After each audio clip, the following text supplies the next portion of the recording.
Thank you, Peter. Appreciate it. I've got 92 slides to get through in 35 or 40 minutes, so I'll be going quite quickly. This presentation is on the Stavely Minerals website under Projects Technical Data, where we also keep a whole bunch of very juicy reports from Greg Corbett and Scott Halley and various other people. So if you really want to dive deeply into the technical information around the Cayley Lode, it's all there. I'll just share a screen and we'll get into it. So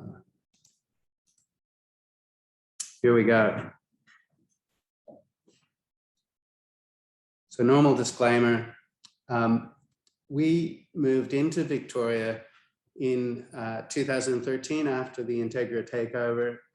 The management team were looking to stay together and take on another project.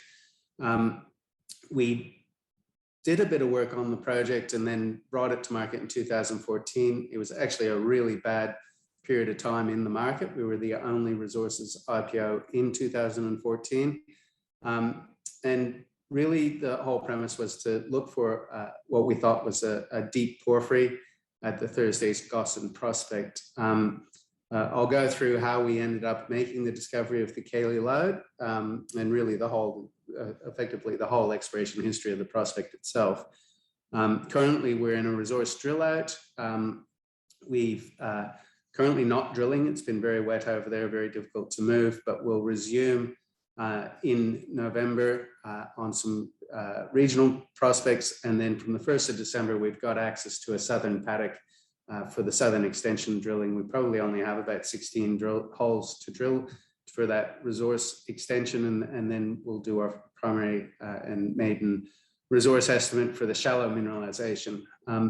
But quite unique in terms of the style of mineralization. It is a Magma, Arizona or Butte, Montana style of copper lode system, and to my knowledge not seen before, even though I believe that some of the Mount Lyell stuff may have similarities.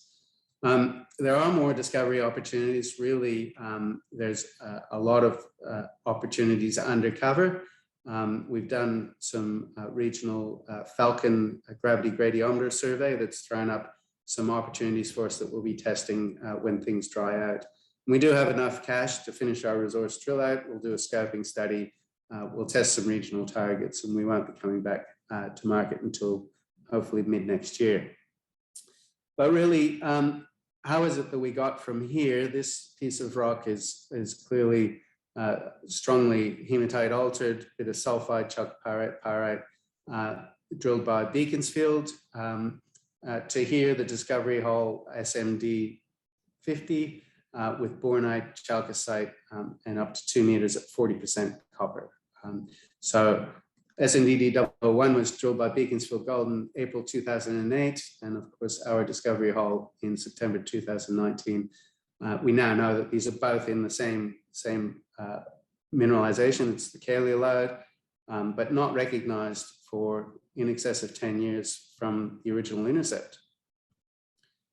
So the early exploration in the area was conducted by WMC. There's some stream sediment anomalies, and then up-stepped Pennzoil Duval, and they found Thursday's Gossan. A lump of that Gossan is in the paddock there with a couple of our geos. A rock chip returned 2.9% copper, and so it was known as a copper prospect. And then as exploration evolved, CRA went through there in the early to mid 80s. North Limited on the strength of North Parks and some porphyry experience came into the project, and they recognized that it was a porphyry. They had the best drill result of 229 meters at 0.22% copper, and that location, if you can see my cursor, that hole's located in around here up on that northeastern margin. Then joint ventures with CRA Rio Tinto again, and then the tenements were dropped by North, and their existing Victorian exploration manager, Peter Lake, resigned from the company and picked up the tenure himself privately in a company that he called New Challenge Resources.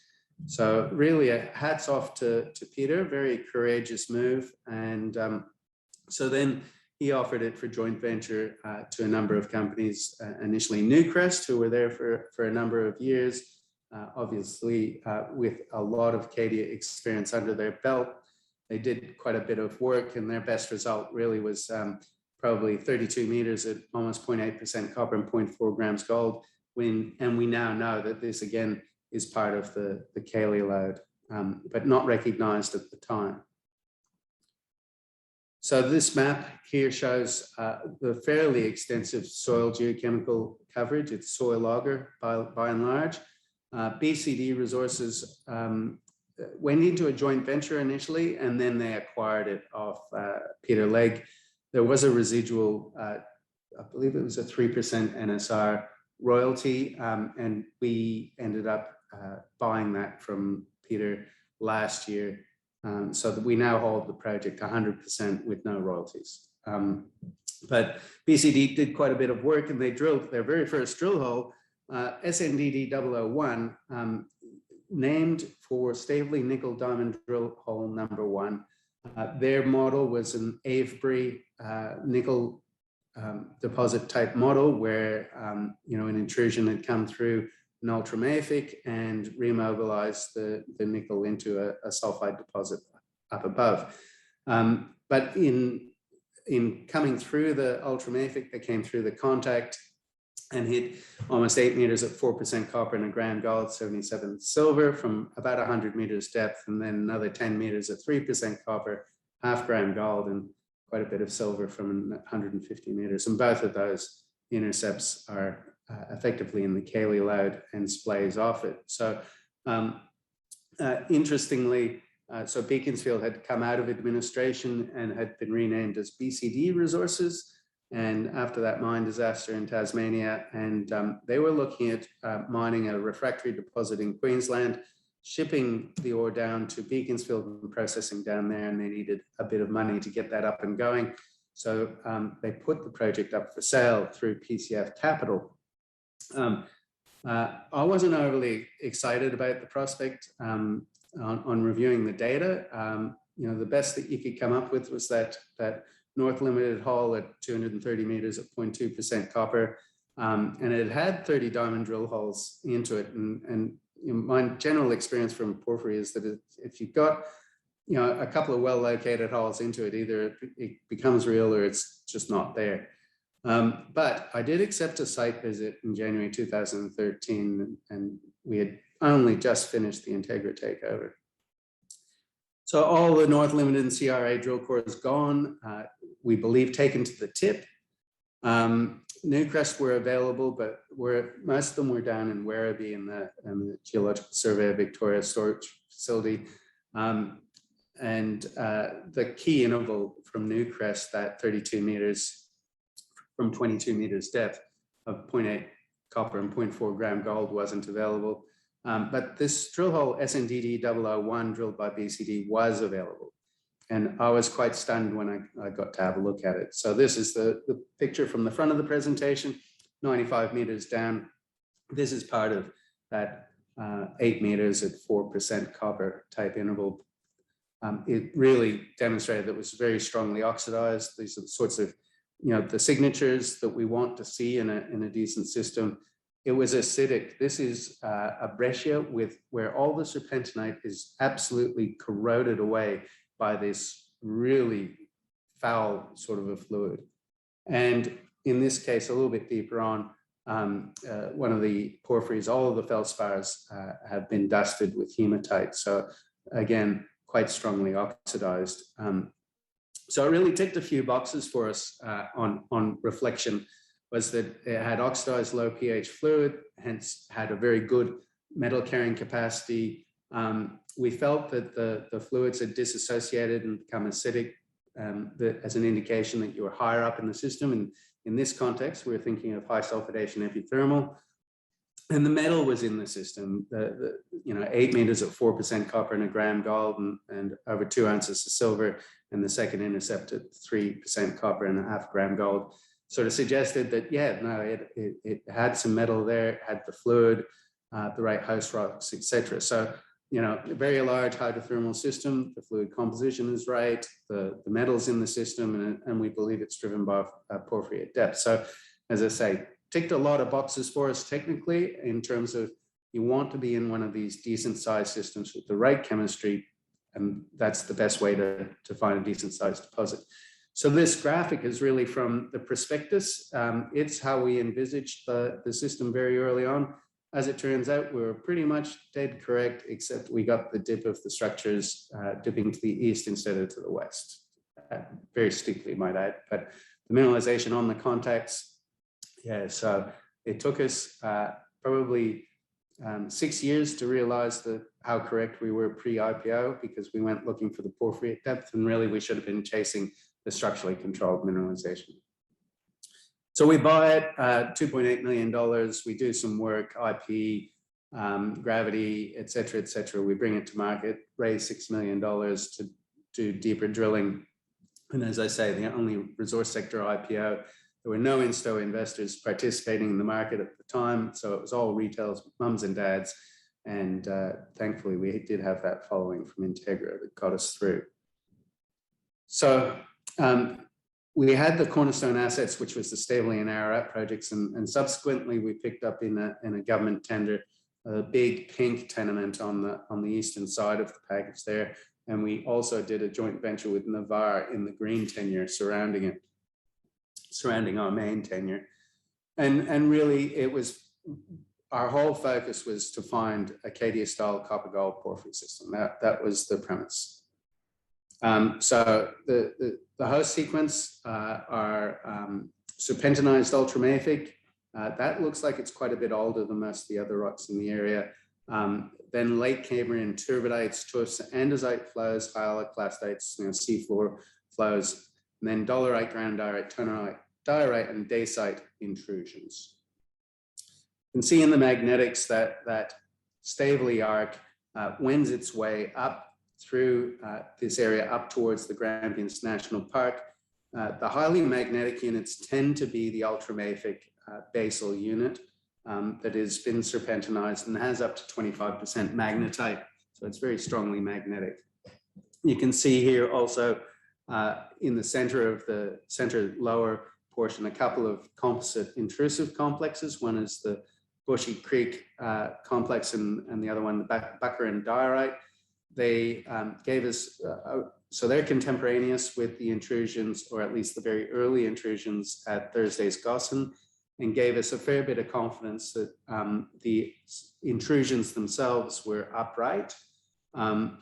So really what we had in a very short space of time, from about 500 million years old, or 495 to 505, we had the sequence laid down, then turned up on its side, then intruded by the intrusive phases over a period of around 10 million years, so quite quickly in the context. I apologize for this figure. You have to read it from right to left. And what it's saying, this is a figure is currently being drafted. I didn't have it ready for today. So on the right-hand side, we have the early Devonian, and there's a series of two parallel arcs. One is called the Stavely arc, and the one to the east called the Bunningle arc. Then you have Ross Cayley's Mafeking megakink occur in the early Devonian, where you start to kink those two belts, and the more diagonal belts become named the Elliott and the Narrapummelat belts, and then the belt on the eastern side, which is the continuation of the Stavely belt, is the Dryden belt. Then it's dismembered in stage 3, and then completely fully rotated, and with Devonian intrusions coming through in that figure 4. And if you look at that in terms of magnetics, you can see with the dotted lines there how that configuration is now expressed in the magnetics. And so we have this strange juxtaposition of belts. The Bunningle belt is coming up through on the western side through Glen Thompson here, and then gets broken off by the Yarrick Fault. But the Mount Stavely Fault comes down here. The Narrapummelat belt is equivalent to Stavely. This Elliott belt is equivalent to the Bunningle belt over here. So, and then Stavely continues up in the Dryden Belt. So it's quite complex. And if you've ever seen Ross Cayley's reconstruction of Eastern Australia, and particularly this part of Victoria on the convergent margin, is quite entertaining, but he's got a good animation that describes how this mega kink has evolved.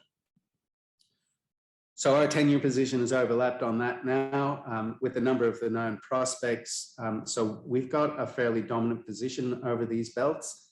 The interesting observation really is that in the central portion of the Stavely belt, and I'm talking in around here, where the majority of our prospects are, is just a little window of little or subcrop sort of cover.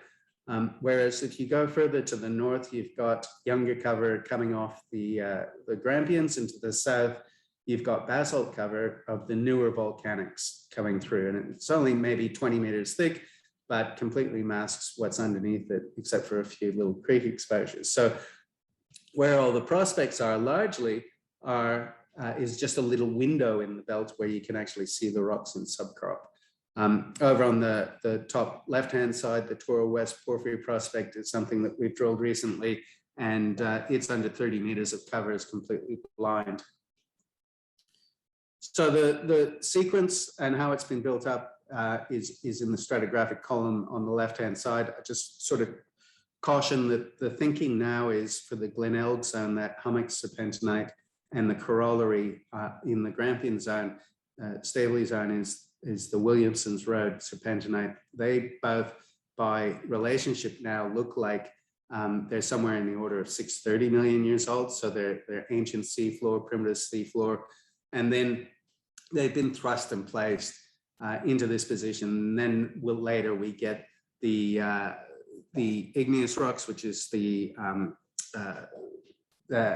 andesite breccias, and then you get the sediments in terms of the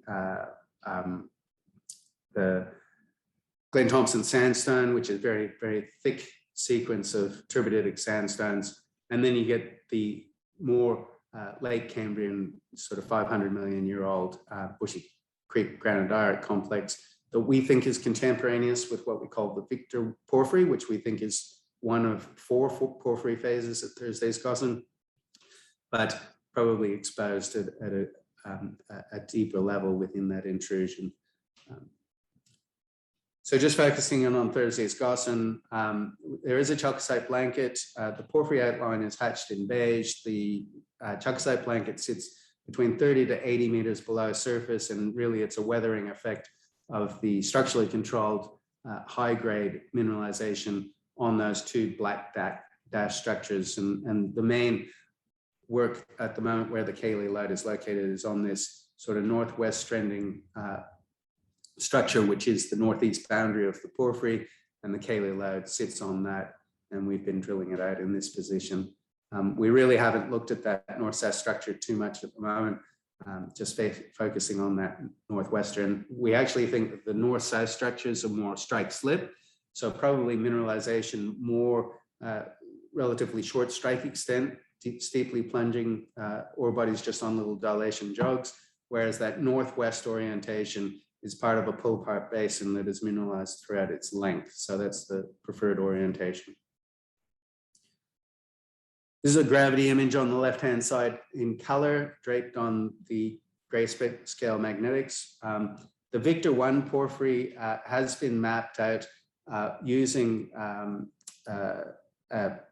spectral analysis of bottom of hole air core, and this map was made on the right-hand side, was made by Spencer as part of a master's thesis, where he's mapped out effectively concentric zones of advanced argillic, intermediate argillic, sericitic, and propylitic alteration over a northwest strike extent of about 4.5 kilometers and an east-west of about 1.5 kilometers.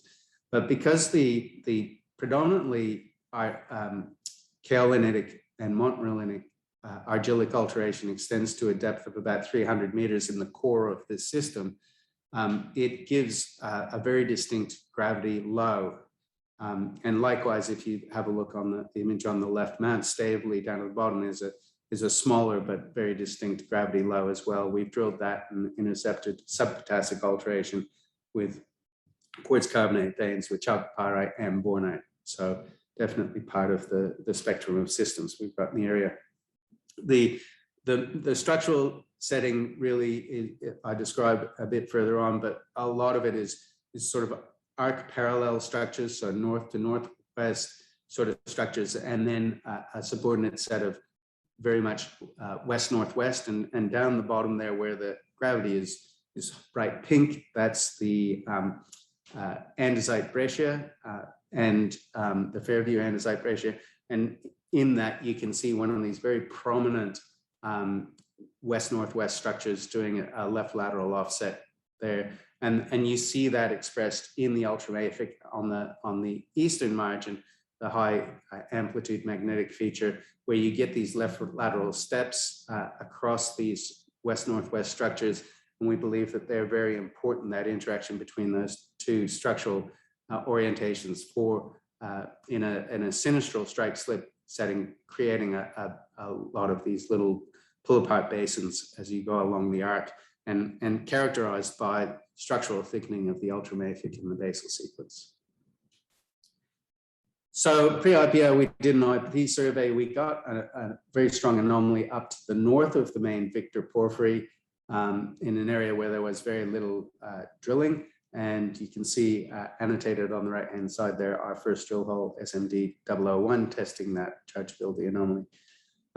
So it came through. This was the idea. We'd come through that, and we were hoping that that would be a marginal alteration halo around the porphyry, and we plan to drill through it and then hopefully get into the potassic zone.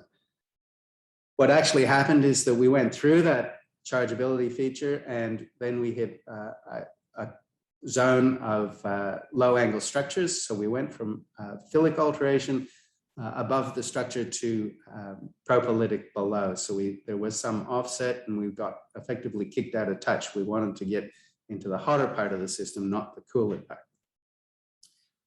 So we came up with this model to explain what we had seen.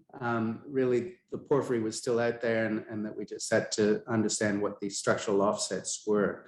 Having said that, on the left-hand side, you can see these classic porphyry D veins that were part of that low angle structure. So that low angle structure, even though there's post-mineralization offset, also was active during mineralization. So the porphyry D veins featured very highly in our original thinking around this deposit. And we had worked very closely and continue to do so with Greg Corbett. He's been to the site, I think, half a dozen times. His reports are all on our technical data tab. But the evolution of the porphyry really have these D veins on the far right-hand side coming in very late in the piece. And so we felt that we should be able to follow those down to the porphyry at depth. What we did also recognize was that within the chalcocite blanket, there were these very distinct parallel zones of higher grade copper, gold, and silver mineralization. We decided that what we would do is we would try and understand what the source of this was. So almost like brute force exploration, two sets of fences of RC drill holes around those previous drill intercepts. So drilling the other way on the bottom pair of sections was SNDD 001, and then up the top, the second pair of sections were bracketing the Newcrest hole, VSTD 001. So both of the really big sniffs that had been gotten into the Cayley Lode up the northwest corner. So the RC drilling did give us some very tantalizing results. There's some very sort of just about getting there type numbers. Over narrow widths, we got really good grades up to 4% and over a gram gold. Some bigger widths of lower grade material, but really bloody good sniffs, but we weren't there yet. There was a lot of groundwater, so most of the holes didn't quite get to beyond 50 meters. So we put diamond tails on. Again, we continued the theme of getting some quite broad intercepts really good sniffs, but we're not quite there. So that evolved, and we started to put deeper and deeper tails in, and starting to get broader and broader intervals. And, you know, it really started to make us think, well, geez, this is not dissimilar to Cadia Ridgeway, where they got above that ore body, they got some quite wide intercepts of modest grades, but sufficient to keep them going. So we continued on, and hole 15, we started to hit something a little bit different. We did hit these late D veins, and they gave us some good grades. So you're starting to see, you know, 4 meters at almost 6% copper and a bit of gold. And as we progressed through the program, holes 15, 16, and 17 also started hitting these porphyry M veins. So this is really did get us salivating. We really felt that this looked so much like Cadia Ridgeway, this really incredible density of M veins, multiple generations. And if you read Wilson's PhD on Cadia Ridgeway and the way he describes the vein sets, we had all of the important vein sets that you would hope to see. But look at how much fluid is in there, multiple phases. So, you know, it continues to tick a lot of boxes for us. This is the laminated veins. These are really the very productive veins at Cadia Ridgeway. The only difference in the end, in hindsight, is that we had this beautifully developed M vein system. The problem was that the latter requisite copper phase didn't come through. So in the end, that was probably a little bit of a red herring for us, and it did take us quite a way down the track. We focused on that north-south structure and got on the other side of it, and we continued to have success in terms of intercepting M veins, as well as porphyry A and M veins, apatite vein dikes, etc. Everything that you would expect to see at the very top of a porphyry system. If we were to present a composite drill section, the line of section shown on the left-hand side, but a real composite section showing the actual geology. So on the right-hand side, in the sort of lavender color, we've got the serpentinite, we've got the low-angle structures in there. We've got a couple of intrusive phases coming through.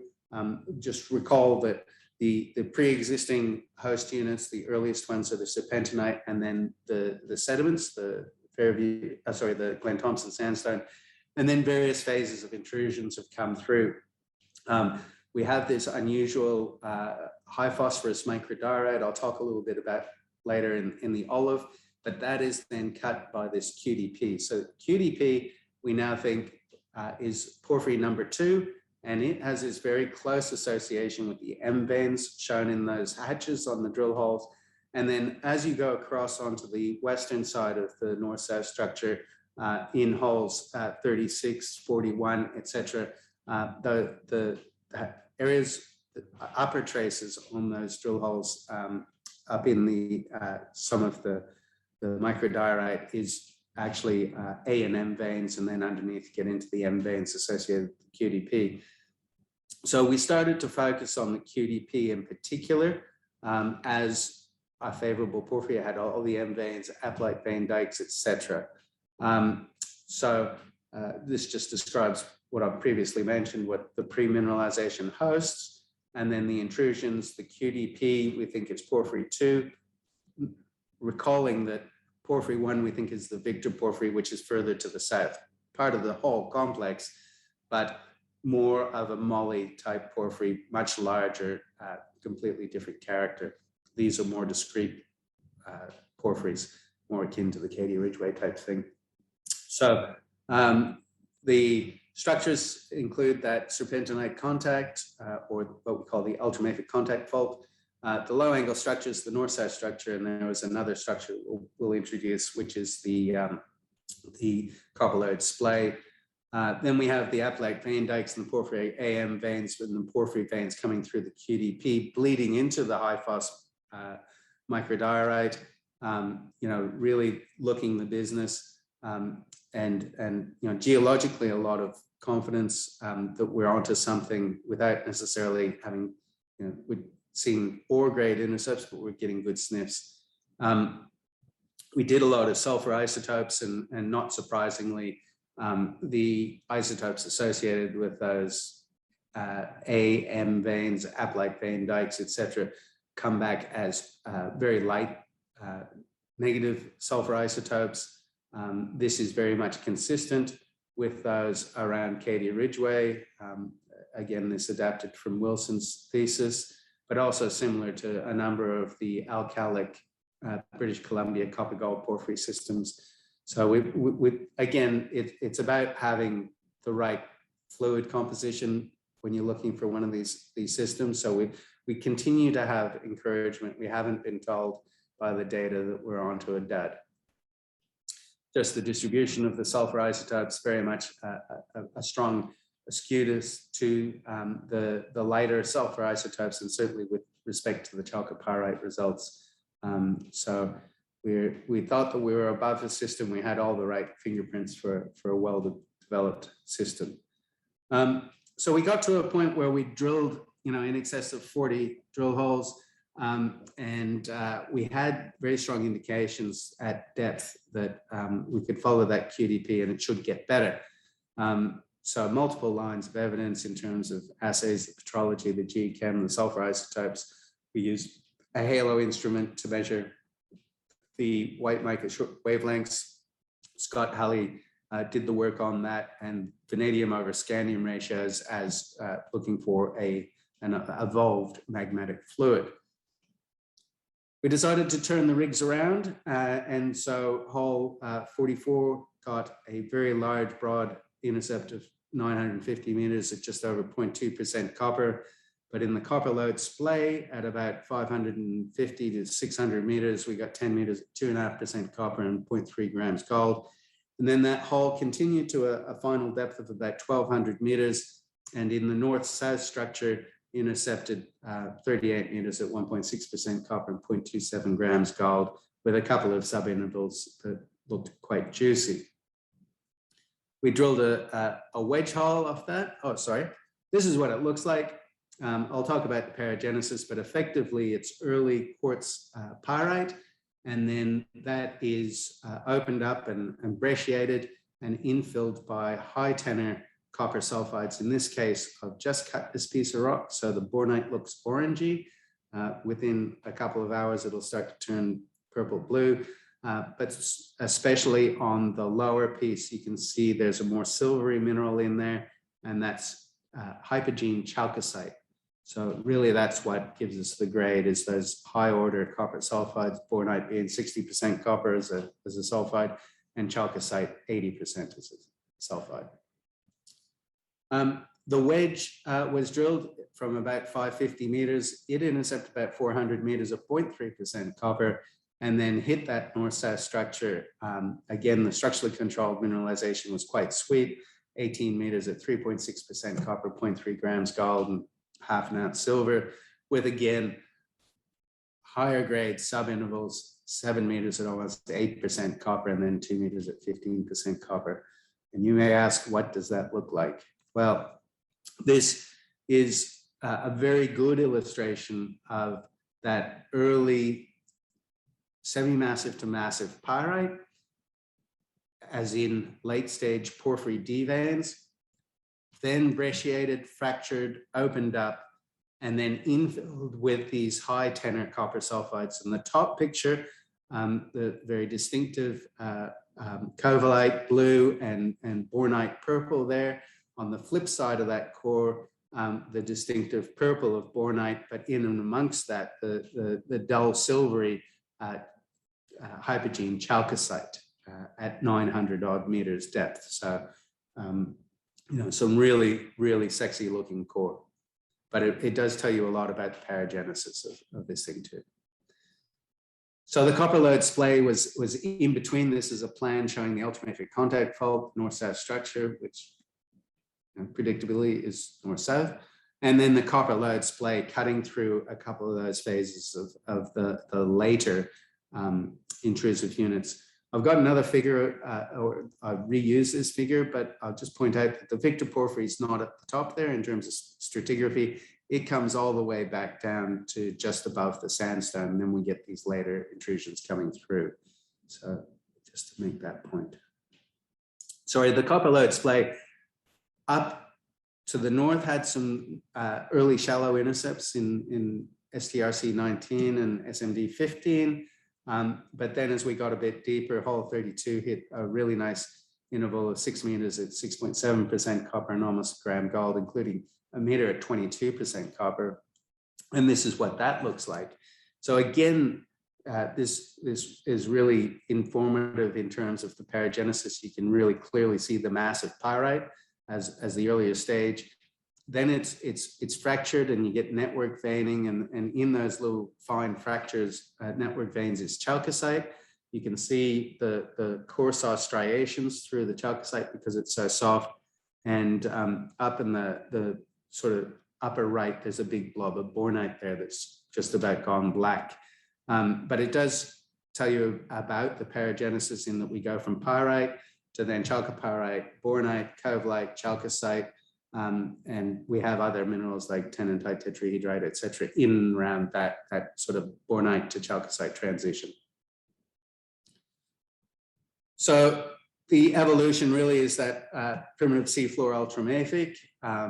It's then sedimentation, the Glen Thompson sandstone, the extrusion of the Fairview andesite breccia, thrusting sequence turned upright, the large intrusions, the Bushy Creek and Buchan diorite come in, and probably contemporaneous with that is the early Victor porphyry, low-grade moly, plus or minus copper, really well-developed B vein system, but very deep clay alteration, and that's what really is expressed as the gravity low. It's that low-density clay. And then up to the north of that, and we've yet to really investigate the southern margins, but the northern margins, we've got these phase 2 porphyry, the QDP.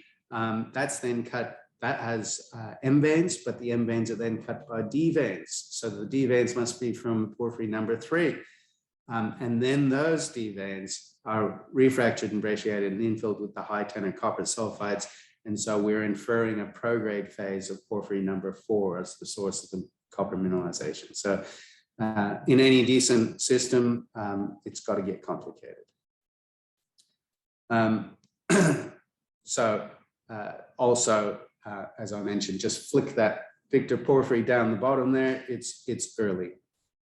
The paragenesis as described, early pyrite, then go through a sequence of chalcopyrite cut by bornite, cut by chalcocite, and tennantite, enandrite, and collucite is a vanadium arsenic sulfide that is type locality Butte, Montana, and that's recognized in petrology from some of our deeper drilling.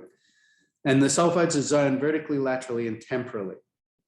And I do encourage you to read those Corbett reports if you want to do that deep dive. So we've done quite a bit of age dating, so this is the way we see it. Interestingly, the rhenium osmium age dates from the molybdenites give you a mineralization age that is older than the intrusions that host it, which apparently is a characteristic of that dating method. But the intrusion paragenesis or sequence is quite clear. The Buchan diorite, Bushy Creek granodiorite, contemporaneous with Victor. Then the QDP host rocks. So we're talking about a couple of tonalites and microdiorites. The high titanium, high phosphorus microdiorite is an unusual unit. I'll talk about that a little bit. Then you get the QDP porphyry come through, and we infer a later intrusion as being the source of the copper. But you can see as that QDP is younger materially. And we do have a Devonian tonalite that comes through and is actually hosted in the low angle structures we call the LKD dike. Structurally, we're talking about a little pull apart basin, as in the bottom right hand corner of Greg's figure here.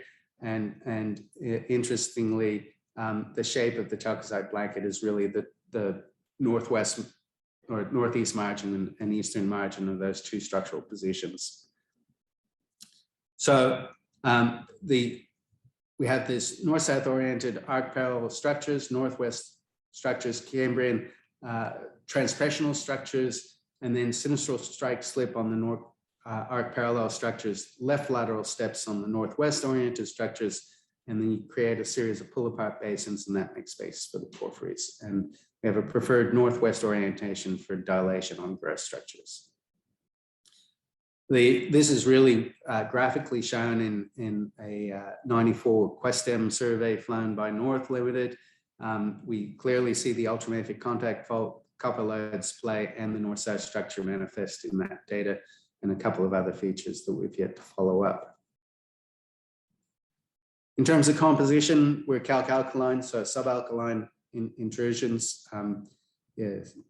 But in terms of Lauk's fertility plot, we're looking in particular the quartz diorite porphyry and those dacites plotting in that copper gold productive field. Interestingly, just point out that high phosphorus microdiorite uniquely sits down in the barren field, even though its physical manifestation and its positioning in relation to the quartz diorite porphyry is very, very close. It's clearly of a different source. We don't understand it, I'll be the first to admit it, but we have done a bit of work on that thing. And that's expressed obviously in the geochemistry. So the lanthanides in particular, if you look at the high phosphorus microdiorite, it's elevated in these light and into the heavy rare earth elements. And so it's clearly quite different from the rest of the intrusive phases that we've got, notwithstanding its physical relationship. And we infer it to be a magma derived from a different type of source region. So we don't understand why it ends up where it does.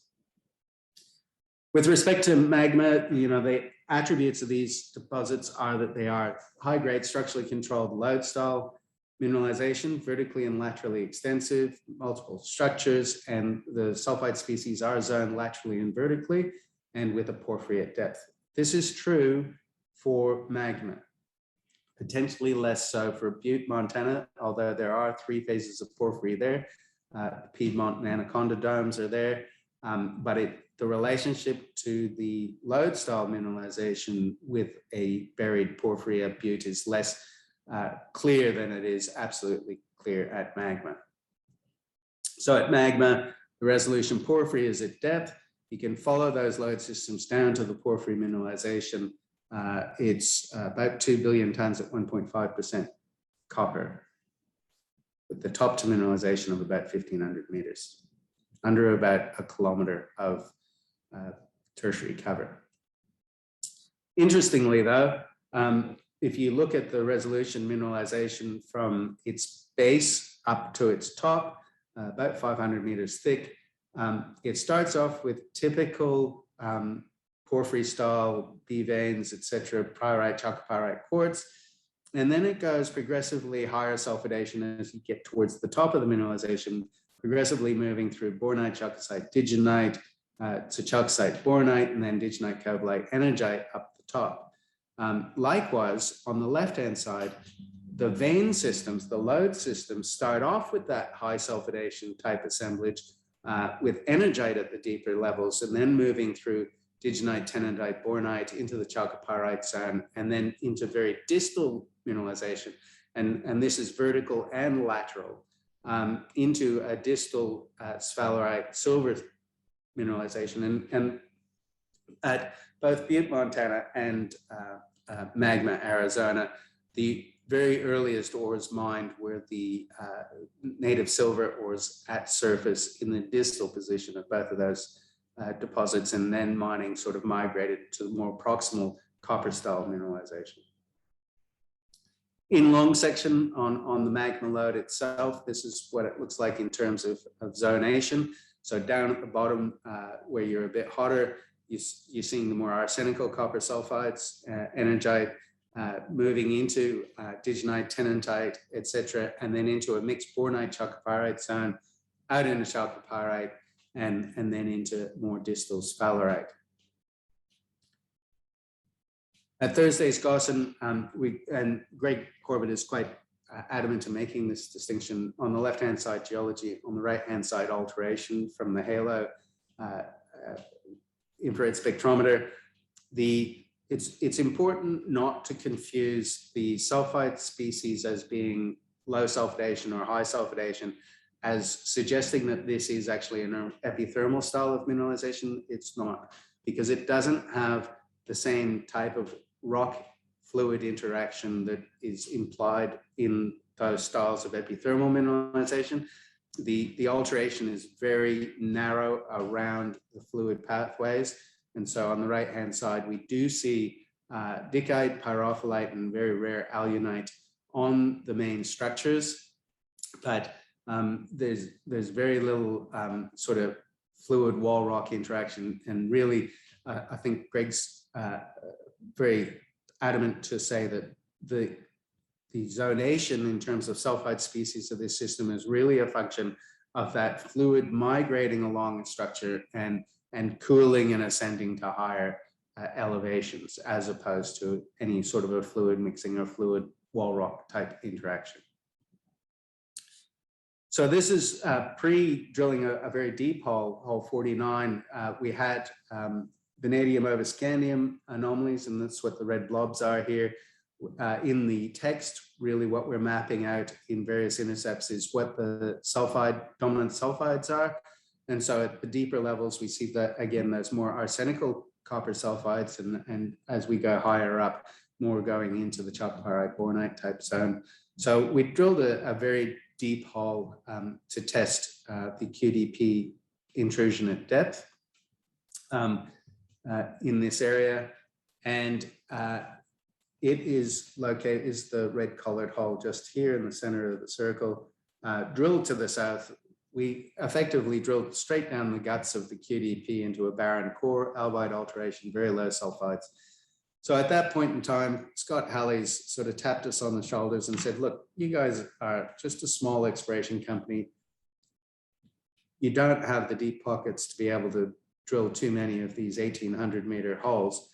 Why don't you have a look for that high-grade structurally controlled mineralization near surface? He had recognized that it was a magma style of mineralization.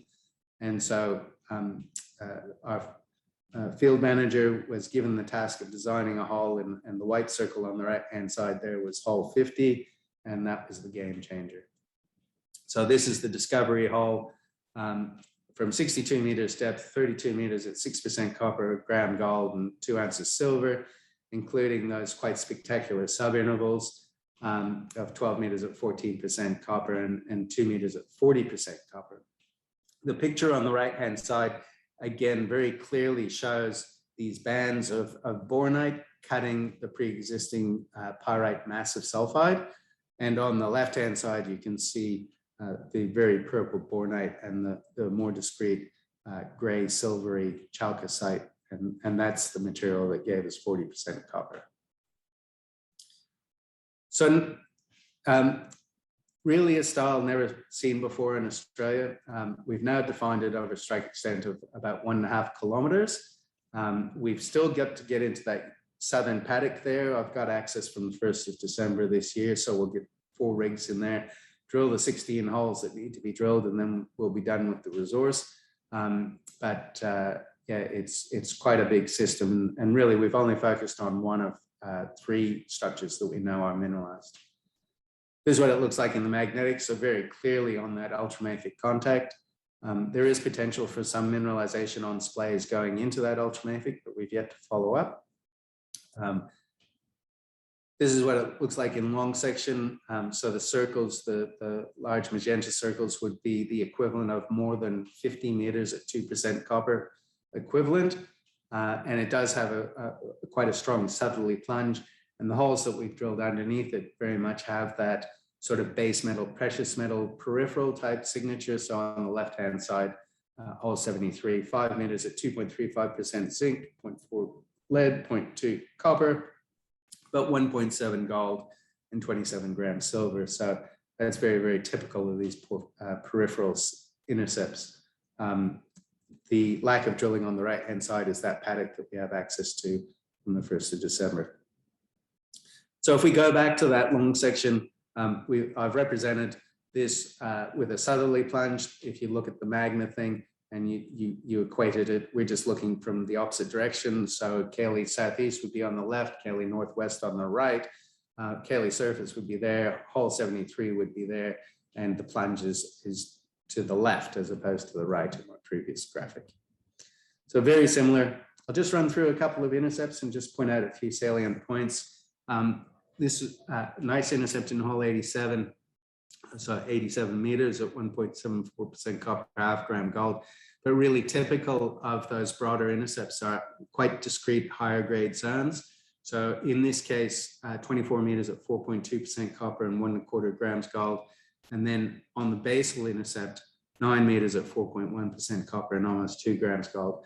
So typical of these, the mineralization is that on the basal contact, we get a high grade intercept. Within the broader intercept, often we get a second high grade zone, but it moves around a little bit. It can be on the upper contact or it can move into the middle of the intercept. It's a bit variable, but the basal contact is very, very consistent. So this hole was quite spectacular, but also a little bit fortuitous in its location. 144 meters of percent copper really was the top portion of that hole was a chalcocite enriched blanket. So it didn't have any gold or silver in it. But then as we get into that 85 meters at 1.5% copper and 0.23 grams gold, we're in the primary mineralization. And then again, that basal contact intercept of slightly higher grades at 28 meters at 3.3% copper and half a gram gold. So, you know, very, very consistent in its expression. It can move around a little bit. You know, the deposit's 500 million years old. So there are a few little structural offsets, but otherwise very consistent. However, there is an interesting overprint that's going on. So this intercept in hole 106 got 48 meters at 1.4% copper, but 6 grams gold. And really that's filled in by 2 meters at 132 grams gold. And I think it was actually 1 meter at 178. So there, what we do see is temporally, we think that there is this late epithermal overprint. So now we're talking genuine epithermal, so base metal, precious metal type mineralization that overprints the original Cayley Lode stuff. So we wanted to understand where the gold was in the system. You know, we're going through a bunch of metallurgical test work at the very moment and process plant design work. So really a bit of geometallurgy to try and understand the deportment of gold. So we've sent a number of samples across to Nigel Brand at Portable Spectral Services for his micro XRF. So basically, here's a piece of core. It's been scanned by the micro XRF at 100 microns. So this is a portion of normal Cayley Lode mineralization, if you will, running about 3 grams. He scanned it at 100 micron and then done a mineral map. And so here we can see in the green, we've got chalcopyrite and orange bornite, pink is quartz, with the yellow being, little bits of yellow being pyrite. Go further on and we identify within that 100 micron scans that there may be some gold at these various points. We then go through and scan them at 25 micron, and the yellow dots are the ones that are now confirmed as gold grains. And so we look at the 25 micron map for each of those grains. And in this instance, as is typical with the normal Cayley Lode mineralization, the gold is associated with bornite, bornite or chalcopyrite. That's the most consistent way it's manifest in normal Cayley Lode intercepts. But we wanted also to have a look at this high grade stuff, because this is really important. You know, if we can get the high grades, it can really add a lot of value to the deposit if we can recover them. So here's a bit of manky piece of core. You know, often the core is corroded because, again, it's a very low pH fluid. So this is the area that we scanned at 100 micron. There's the little mineral map. This one clearly quite different. It's more dominated by ground mass. So there's been a bit of brecciation. So it's probably a combination of rock, flour, and sulfide in that ground mass. But you can see that there's also fragments of quartz in the yellow there, and sorry, pyrite in yellow and quartz in pink. So we did suspect that there were a couple of grains there. We got signals from a couple of points. It confirmed that of those, 5 of the 6 were indeed gold. And the deportment now is a little bit different. You can see this grain of gold in yellow on the left-hand side, but on the right-hand side in the mineral map, you can see that it's associated with pyrite. So there's an issue here because of the normal Cayley Lode mineralization, like normally it's 0.1 to 0.5 grams, but it can be up to 5 grams. It's associated with bornite and chalcopyrite. So that's fine. That will report to the concentrate that we're looking at making. The high grades, however, appear to be associated with the quartz pyrite phase that's related to this cooler, later base metal, precious metal style of mineralization. And that, because we're doing a copper concentrate, is unlikely to report to the concentrate. So those grades need to be really tightly constrained or top cut in the resource to make sure that that potentially unrecoverable, or admittedly it's rare, extreme high grades aren't smeared through the resource estimate, because that would misrepresent what the recoverable metal would be. And likewise, now we know that if we do want to recover that material, we have to include a gravity circuit in the process plant. So the way we see it at the moment is that we've got mineralization on 3 main structures. We've simply focused on drilling the shallow portion of the ultramafic contact fault, but we've got good hits in the copper lode splay and the north-south structure at depth. Our plan really is to complete that drill out. Then we'll start to drill at depth on the ultramafic contact fault, bring some of that stuff from the copper lode splay up close to surface. And we may be seeing expressions of some of that in some of our more recent drilling, where the upper portion of the drill hole has been getting plus 1% copper in those sorts of positions. And then bring some mineralization on the north-south structure up to surface. Porphyry is still out there. We'll continue to look for it. But in terms of a development, we see an phase 1 open pit being able to support all of the infrastructure and the capital that we need to develop the project. We see phase 2 underground developed on multiple mineralized structures. And if you consider the vertical rate of advance of an underground mine of about 50 to 60 meters per year, then if we map this thing out to a kilometer's depth, we're talking about a multi-decade underground mine life. So that's the way we see it evolving. So in summary, we have a first mover position. We've got structurally controlled Butte, Montana, or Magma, Arizona style mineralization, 3 mineralized structures from surface down to in excess of 1,000 meters drill depth. We're drilling out the shallow portion of 1 structure. There's that large low-grade chalcocite enriched blanket, massive leverage to the copper price, and spelt as Cooper in this instance, and lots of potential for additional discoveries. We had some good news from Tora West as a blind discovery late last year before it got too wet to move, but we'll have a diamond drill rig on that later this year. And that deep porphyry remains yet to be drilled, and it's still out there. So thank you very much for your attention. I'm sorry if I went very quickly or that I lost any of you, but I do appreciate your attention, and I'm happy to take any questions. Well, thanks, Chris. That was fantastic. And I'm sure people will start getting their questions in shortly. Being the chair of this, I always get the opportunity to ask a few questions early. So I'll jump in first. Sure. You showed some photos of the veining in the porphyry system, which appear to be sheeted veins. Are they in the same orientation as the Cayley Lode, or are they completely unrelated? No, they're not. The dominant vein orientation is to the south or southwest, and steeply. So Cayley Lode is dipping sort of 80 degrees to the southwest, but those M veins more of a southish orientation. Yeah, so it's it's a little bit enigmatic. We don't think that there's any question that those M veins came from the QDP porphyry, but it just didn't get that last gasp of copper mineralization that makes Cadia Ridgeway so beautiful. Yep, thank you. A question from Henry Taper. Just curious, was the deposit named after Ross Cayley? Oh, absolutely, it was. And I've already told the team on site that the next one we find is going to be called Taylor.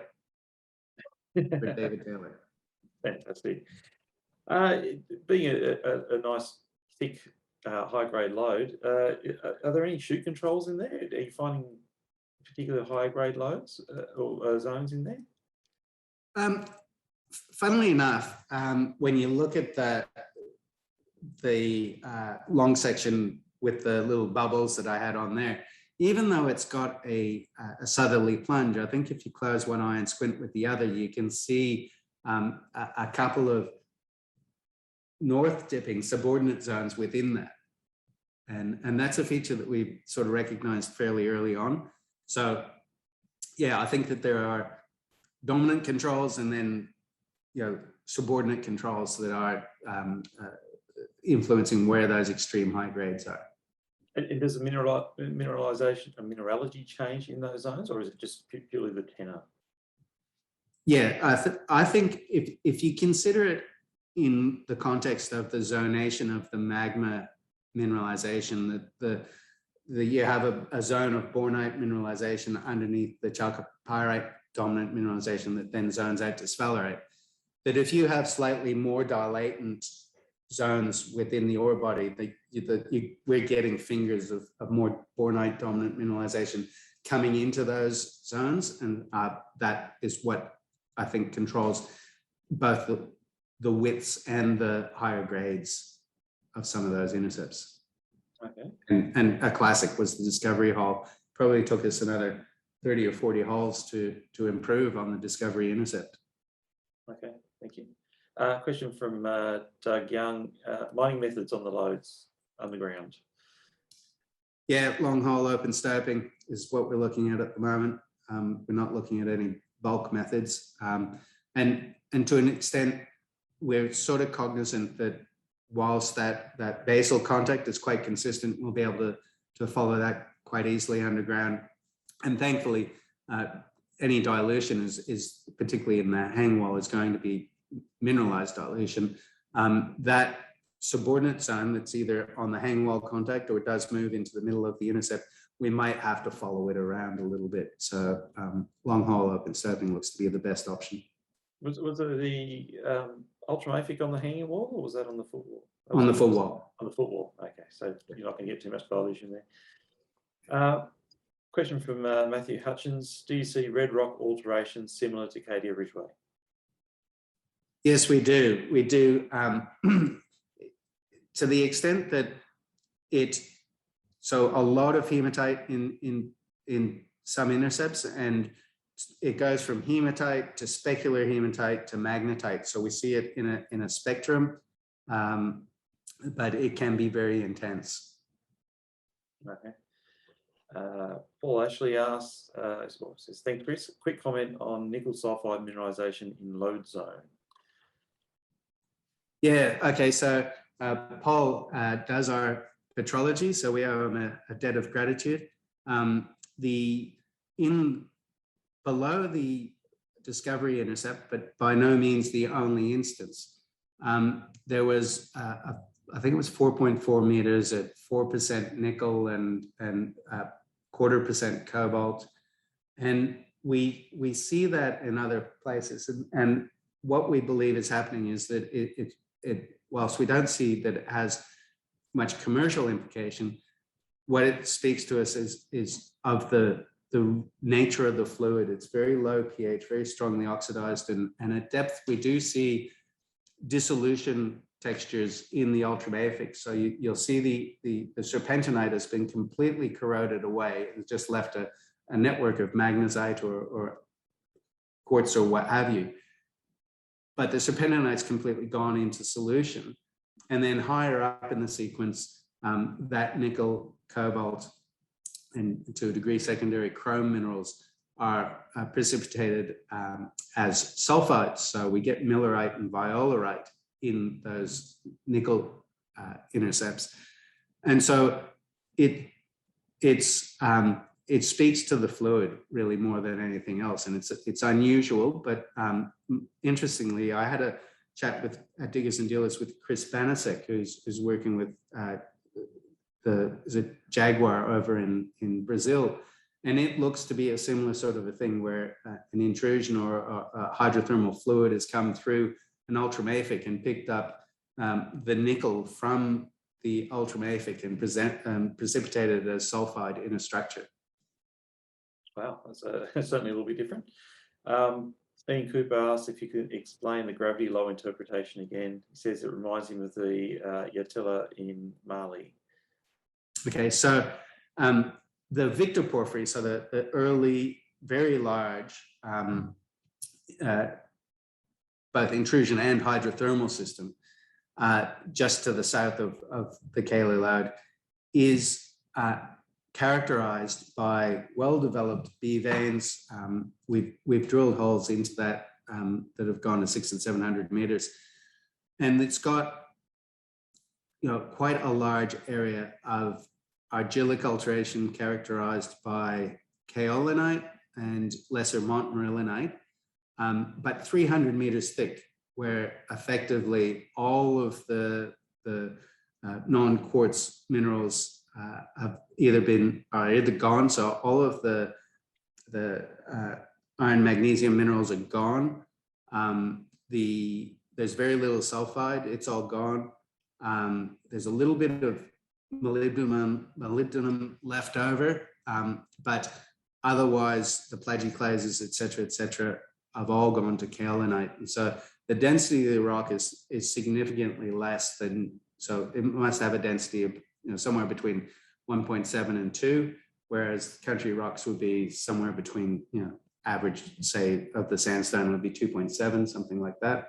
Yeah. So you see it as a gravity low. Thank you. A couple of questions. I'm cognizant of the time, and especially your time, Chris. Thank you. One from Doug Young. You drew some comparisons with Mount Lyell. What are they? Yeah, just conversation. Obviously, Scott Halley had spent quite a bit of time there, and it has in places very unusual mineralogy. Characteristics of a VMS and other characteristics of high sulfidation at Tharsis, and Prince Lyell being akin to a porphyry. So it's got a variety of the way it's manifests itself and expressed. And Scott did make a comment to say that some of the more structurally controlled zones of mineralization at Mount Lyell do seem similar to the Cayley Lode, but they're not as extensive, just isolated examples. And final question from the floor and comment from Nicholas Doring. He also mentions that nickel remobilization from ultramafics is like the Avonbury deposit in Tassie. Exactly. Yeah. And he also has a question. Sorry. The Avery model was the model that BCD Resources or Beaconsfield were originally using for their drill holes. So that was a target, and strangely enough, as a footnote to our drilling, we've proved their model. You proved it, fantastic. And he also has a question, which I guess it's more of an ESG question. Given it's taken so long to access the southern paddock, what are the landholder relationships like, and how keen are they to have a massive pit in their backyard if the development goes ahead? Yeah, look, I mean, that's the perennial question, isn't it? Look, what I will say of the landowners with that southern paddock is, everybody in this world's circumstances are unique. Sometimes you just have to have patience and compassion and just take your time rather than trying to throw somebody into a process or force them into a position that they're not ready to go to. So I think we've achieved access because, we've been understanding and compassionate of their circumstances. The and we have an agreement, and you know, I'm very comfortable with that. The issue around eventually a large open pit being there, I think our messaging is very much along the lines of, well, look, you know, we've got a long way to go. At the moment, it's a discovery. We haven't even got a resource yet. We're just starting to do the economic studies with a scoping study underway. There's a lot of hurdles that we have to get over before we get to that decision to mine.